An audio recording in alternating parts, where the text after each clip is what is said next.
is Algebra 1, Module 4, Lesson 16, Graphing Quadratic Equations from the Vertex Form. We love Vertex Form.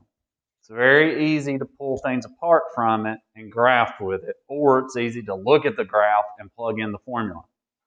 Okay? Here's what you need to know, though. Here's the trick that's going to get some of y'all. Okay? This is where you're going to mess up. This is the formula right here. Okay? Now, the one thing you're going to have to look out for is this negative right here, that negative h. Okay? Okay? Now, let's think about this. When we're just looking at a standard linear equation, y equals mx plus b. What is the y-intercept? B. B, B, B, B, B, B, B, B, B, B, B is your y. Now, take that same concept here, all right, and look at this formula. K is not the y-intercept. K is the y in the vertex. This is vertex form. So in vertex form, you're going to have H and K. The K is the y. The H is your x. Now, here's the tricky part. If in the equation, take this equation right here, we have plus 3.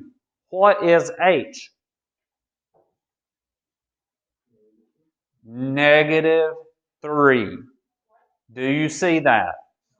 Since it is a plus 3, the formula has a built-in negative. So for that to become a positive 3, the vertex had to be at negative 3 for your x. So do the opposite of whatever h is. If it's a positive 3, you're going to write a negative 3 for the vertex. If it's a negative 3, you're going to write a positive 3 for the vertex here. Okay? Yes, this is the vertex form of a quadratic. Okay, or I can't say it. A parabola. Sorry. Okay. Compare the graphs of the functions. So we have two functions here, f of x and g of x. What do the graphs have in common and how are they different? So what do they have in common? Well, h and k will be the same. Here's your h, here's your k. Here's your h, here's your k. They're the exact same. Okay? What are they? The vertex is negative 3, 2. Does everybody see that? Does everybody see why it's a negative 3 and not a positive 3?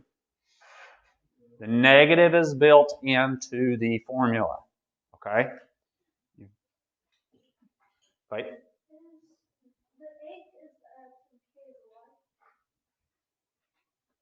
Yes.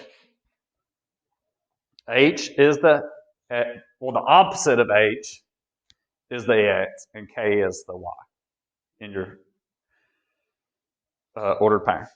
Now, what is the difference here? What's going to be the difference on this? Let's erase those now. Our leading factor here, right, is different. We got a negative 2 and a positive 5. How's that going to change it? Does anybody remember when we talked about negative coefficients, what changes?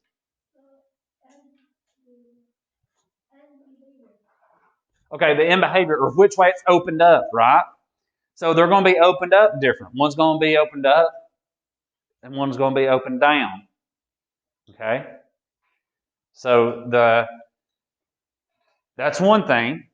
F, since it is the negative, is open down. So let's say that F of x opens down. Therefore, G of x opens up, right? Because it's positive. All right, there's one more thing.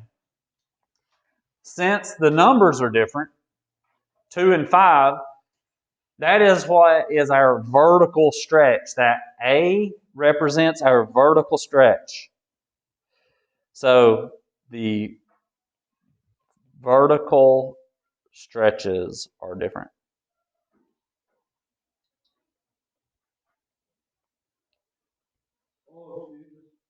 This A, what A equals is different. Therefore, it is, because you think about it, if you multiply, think about this. If I multiply something by 3, it's going to get bigger, right? Right? If I multiply by 1/3, it's going to get smaller, right? So it's shrinking vertically. Okay? You'll see all this. Just hold on. All right. Number 2 says, write 2 different equations representing a quadratic function whose graphs have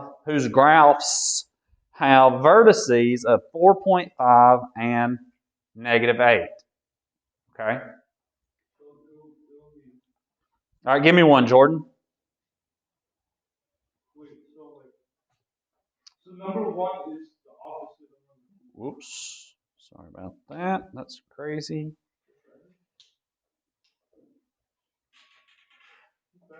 Say it again now. Number 1 is like the opposite of what we're doing number 2, right? No. We're just writing 2 different. We need to write. Okay, yeah. So they gave us the 2 formulas or the 2 equations, and now we're going to take the 2 points and make 2 formulas or 4 equations. 2 equations, sorry. So what would they be? Y equals what?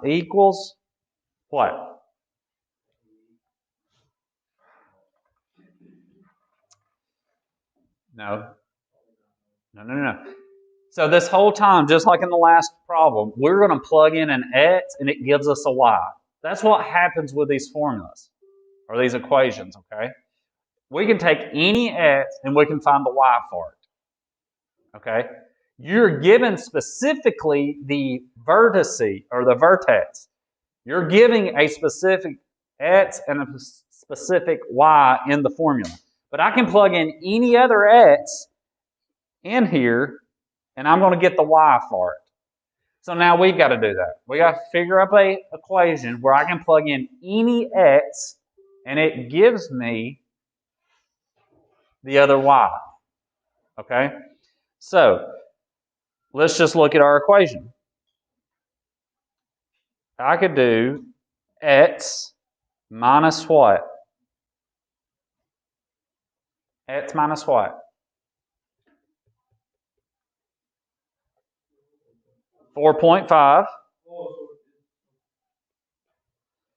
plus squared plus what?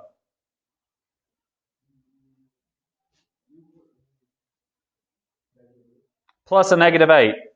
Okay, can we just write -8? Sure. Or you can put plus -8. That's fine. Okay? Now that's one. Now how else? We can write another one that's going to be different from this. How would we do that?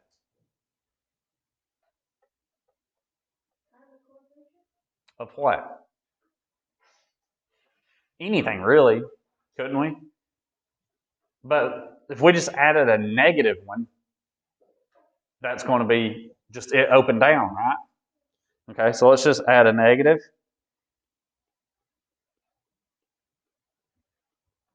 There's 2 equations that have a vertices of 4.5 and -8. Okay, and they would look just like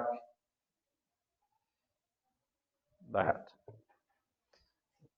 One would be opened up, one would be opened down, and they would be at 4.5, -8. That's what those would look like, okay? Remember, H, the opposite of H, goes in your X position for your vertex. K is the Y position. The reason why we have these formulas is now I can take any X and find the Y. Okay? And the other way around. I can have a Y and I can actually find the X. It's going to be a lot harder, but we can do it. We can manipulate the equation to find it. Okay? Vertex form, you need to know it.